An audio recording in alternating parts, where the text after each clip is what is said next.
இந்த பொறுப்பை கையில எடுத்தோம்னா நம்ம சமுதாயத்துக்கே நம்ம ஒரு முன்மாதிரியா வந்து நம்ம இருக்கலாம்.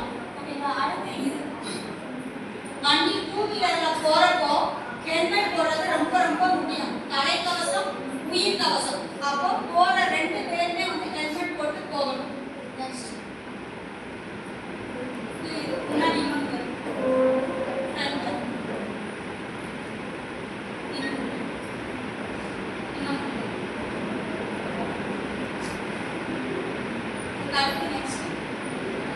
இதை பத்தி நீங்க என்ன நினைக்கிறீங்க? இதை பத்தி இருக்குமே இந்த சிம்பிள் கரெக்டா சொல்லுங்க. ரைட். ஃபார்வர்ட் யார் சொன்னீங்க? சரி, ஓகே. ஒரு நிமிஷம். ஃபார்வர்ட் மெசேஜ்னா என்ன?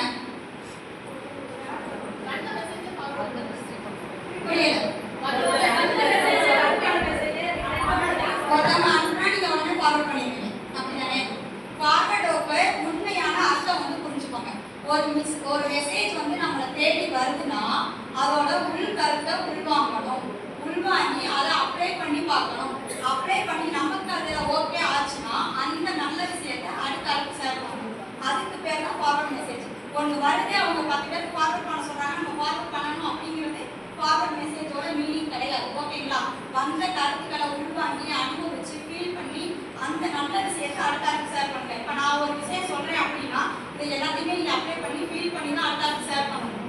ஓகேங்களா? நெக்ஸ்ட் இப்போ இந்த லேடியை வச்சு இந்த ரோட் ரூல்ஸ் வச்சு நீங்க என்ன சொல்ல போறீங்க?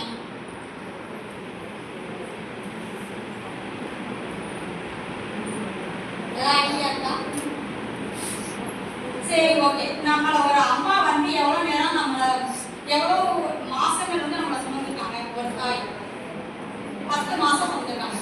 ஆனா நீங்க தினம் போற உங்களோட பைக் உங்களை எவ்வளவு நேரம் சுமந்து? புரியுங்களா? அப்ப தாய்க்கு அடுத்தபடியா ஒரு வண்டி தான். நம்ம வயிற்றுக்குள்ளதான் ஒரு அம்மா குழந்தைய பாதுகாத்து கொண்டு வராங்க. அங்க எந்த ரோடு ரூல்ஸும் கிடையாது. அவங்க அம்மா வந்து நல்லா சாப்பாடு வாங்கணும்னு 4 மாசம் கரெக்டா சொல்லுது. அவங்க இன்டர்னலா நம்ம ஹெல்த்தியா இருந்தா அந்த குழந்தை வெளியே வரும். அதே மாதிரிதான் நம்ம பைக்கு கரெக்டான சர்வீஸ் கொடுத்து நல்ல மெயின்டெனன்ஸ்ல வச்சிருந்து நம்மள ஃபேமிலியோட கூட்டிட்டு போகுது. எல்லா இடத்துக்கும் நம்மளை சுமக்குது. அதோட எக்ஸ்பீரி முடிகிற வரைக்கும் 10 ஏழோ 15 ஏழோ வந்து நம்மள ஃபுல் அண்ட் ஃபுல் நம்மளை சுமந்து கொண்டு போகுது இல்லையா? அதுவும் நமக்கு அம்மா தான். அதனால நீங்க ஸ்டார்ட் பண்ற பைக்கை வந்து எப்பயும் லைக் பண்ணி லவ் பண்ணி அதை வந்து தொட்டு கும்பிட்டு நீங்க ஸ்டார்ட் பண்ணீங்கன்னா உங்களுக்கு அது ஹெல்ப் பண்ணும். ஃபுல் அண்ட் ஃபுல் உங்களுக்கு அது சப்போர்ட்டிவா இருக்கும். அந்த பைக் எடுப்பி நீங்க என்னன்னாலும் போகலாம். ஓகேங்களா? நெக்ஸ்ட் அப்ப ஹெல்மெட் வந்து எல்லாரும் போட்டு போகணும். 2 பேர் போகணும். நெக்ஸ்ட் இப்போ ட்ரெஸ் பார்த்தீங்களா? நிறைய பேர் வண்டியில போறப்போ சால் போட்டு போறீங்க. ஆனா அந்த சாலையோ ட்ரெஸ்ஸையோ வந்து கவனிக்கிறது கிடையாது. நீங்க ஃபர்ஸ்ட் ஆஃப் ஆல் வண்டியில ஏறி உட்காந்தாவே உங்க சாலை எடுத்து ஒரு நாட் போட்டுருங்க. அது மட்டும் இல்லாம கழுத்தை சுத்தி வந்து போடாதீங்க. ஓகேங்களா? அந்த சால் வந்து கரெக்டா நீங்க பின் பண்ணிட்டாலும் சரி, பின்னாடி நாட்டும் முன்னாடி நாட்டும் போட்டுக்கோங்க. வீட்டுல போறதா வந்து சேரி உண்டாங்க. இதை வந்து ரொம்ப ரொம்ப கவனமா இருக்கணும். ஓகேங்களா? இப்போ வந்து ஸ்பீடு, இப்போ நம்ம ஒரு இடத்துல வந்து ஸ்பீடு வந்து எப்படி போகணும் அப்படின்னா அது ஐடியா. ரைட் சைடு வந்து நீங்க ஸ்பீடா போய்க்கலாம். சென்டர்ல போறப்போ வந்து நார்மல் ஸ்பீட்ல போகணும். லெஃப்ட் சைடுல போறப்போ உங்க ஸ்பீடை வந்து ஸ்லோ பண்ணணும். ஏன்னா அது டேர்னிங் பாயிண்ட். அந்த டேர்னிங்ல வந்து நம்ம ஸ்லோவா தான் போகணும். அதுக்கடுத்து வந்து ஓவர்டேக் எங்க பண்ணணும்னா லெஃப்ட் சைடு எப்பவுமே ஓவர்டேக் பண்ணக்கூடாது. ரைட் சைடுல வந்து நம்ம ஓவர்டேக் பண்ணிக்கலாம். அதுக்கடுத்து வந்து டேர்னிங் பாயிண்ட் வந்து யூ டர்ன்ல மட்டும் தான் நம்ம டர்ன் பண்ணணும். ஹைவேல போறப்போ யூ டர்ன்ல டர்ன் பண்ணிக்கலாம். அந்த மீடியம் ஓபனிங் பிளேஸ் இருக்கும், அங்க நம்ம டர்ன் பண்ணிக்கலாம். அடுத்து இண்டிகேட்டர் யூஸ் பண்ணி டர்ன் பண்ணுங்க.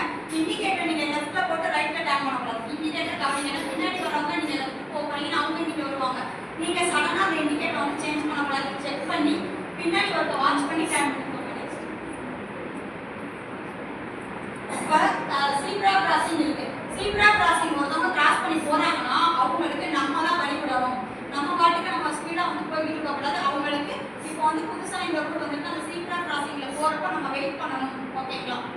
நெக்ஸ்ட் இப்போ வந்து ஹைவேல வந்து நீங்க போயிட்டு இருக்கீங்க.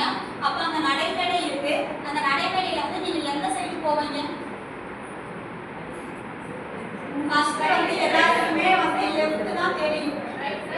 Keep left keep left keep off left தான் நம்ம முன்னாடி தெரிஞ்சுப்போம். ஆனா இப்போ அப்படி கிடையாது.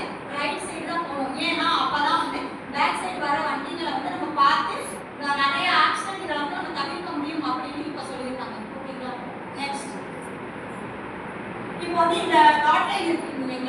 இப்போ சென்டர்ல டாட் ஒயிட் லைன் இருக்கு இல்லையா, இங்க வந்து நீங்க ஓவர்டேக் பண்ணலாம். ஆனா பேக் சைடுல நீங்க திரும்பி பார்த்து ஓவர்டேக் பண்ணிக்கலாம். லாங்கா இருக்க ஒயிட் லைன் இருக்கு இல்லையா, இங்க கேர்ஃபுல்லா ஓவர்டேக் பண்ணணும். அதே மாதிரி நீங்க எந்த சைடு போறீங்களோ அந்த சைடுல ஓவர்டேக் பண்ணணும். லைனை கிராஸ் பண்ணி நீங்க ஓவர்டேக் வந்து பண்ணக்கூடாது. அடுத்து எல்லோ லைன் இருக்கு பாத்தீங்களா, ரெண்டு எல்லோ லைன்ல ஓவர்டேக் பண்ணவே கூடாது. ஓகேங்களா? நெக்ஸ்ட் மொபைல் யூஸ் பண்ணிட்டு ரோட வந்து கிராஸ் பண்ண கூடாது. ஓகேங்களா? நெக்ஸ்ட் இது வந்து எமர்ஜென்சி லைன். இந்த எமர்ஜென்சி லைன்ல நம்ம போக கூடாது. அங்க வந்து ஆம்புலன்ஸ் அந்த மாதிரி எமர்ஜென்சி வண்டிகள் ஃபயர் இன்ஜின் இந்த மாதிரி தான் போகும். நம்ம வந்து அங்க போக கூடாது. நெக்ஸ்ட் இப்போ இத வச்சு உங்களுக்கு என்ன தோணுது? இந்த பெட்ரோல் டேங்க் மூடி ஓபன் ஆன ஒரு பிக்சர் இருக்கு. இதுல உங்களுக்கு என்ன ஐடியா தோணுது சொல்லுங்க. கலர் ஐகான்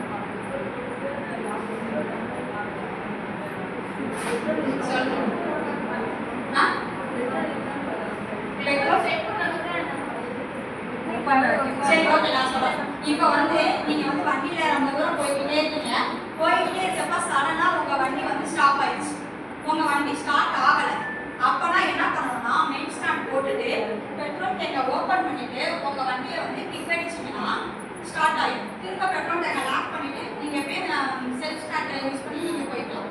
ஓகேங்களா? இது வந்து லேடிஸ் நிறைய பேர் தனி இடங்கள்ல போறப்போ ஸ்டார்ட் பண்ணலேன்னு ஒரு இடத்துல டவுன் ஆகி நிற்க கூடாது. எந்த சூழ்நிலையும் நம்ம சமாளிக்க தெரியணும். அதே மாதிரி வண்டியில வந்து லைட்ல தான் பெட்ரோல் இருக்கு, நான் கவனிக்கல, போற வழியிலே என் வண்டி ஸ்டாப் ஆயிடுச்சு அப்படின்னா உங்க வண்டியை லைட்டா நல்லா சாய்ச்சி நல்லா ஒரு சேக் பண்ணிட்டு ஸ்டார்ட் பண்ணீங்கன்னா ஸ்டார்ட் ஆயிடும். ஓகேங்களா? லேடிஸ் வந்து எல்லா விஷயங்களையும் தெரிஞ்சிருக்கும். நெக்ஸ்ட் ஏன்னா இது வந்து அந்த பெட்ரோல் டேங்க் மூடியில வந்து ஏர்லாக் ஆயிடும். அதனால வண்டி சடனா பெட்ரோல் தான் இருக்கும், ஆனால் சடனா ஸ்டாப் ஆயிடும். அப்போ அதை வந்து ஓப்பன் பண்ணி வச்சு ஸ்டார்ட் பண்ணினா உங்களுக்கு ஸ்டார்ட் ஆயிடும். நெக்ஸ்ட் இது வந்து என்னன்னா ஃபர்ஸ்ட் நீங்க ஒரு வண்டி எடுக்கிறீங்கன்னா ஃபர்ஸ்ட் அதை லைட் பண்ணிக்கோங்க. செகண்ட் பெட்ரோல் இருக்கான்னு செக் பண்ணிக்கோங்க. செகண்ட் வந்து பிரேக் கரெக்டாக இருக்கா செக் பண்ணிக்கோங்க. அடுத்து சைடு ஸ்டாண்டை எடுத்து நிறைய பேர் சைடு ஸ்டாண்ட் எடுக்காம போறீங்க, சைடு ஸ்டாண்டை எடுத்துக்கோங்க. நெக்ஸ்ட் வந்து லைசன்ஸ் இருக்கா செக் பண்ணிக்கோங்க. உங்க ட்ரெஸ் நல்லா கரெக்டாக நம்ம போட்டுக்கோமா செக் பண்ணிக்கோங்க. அப்பதான் உங்க ஜர்னி வந்து ஹாப்பி ஜர்னியா இருக்கும். Go slow, be safe, ஹாப்பிலே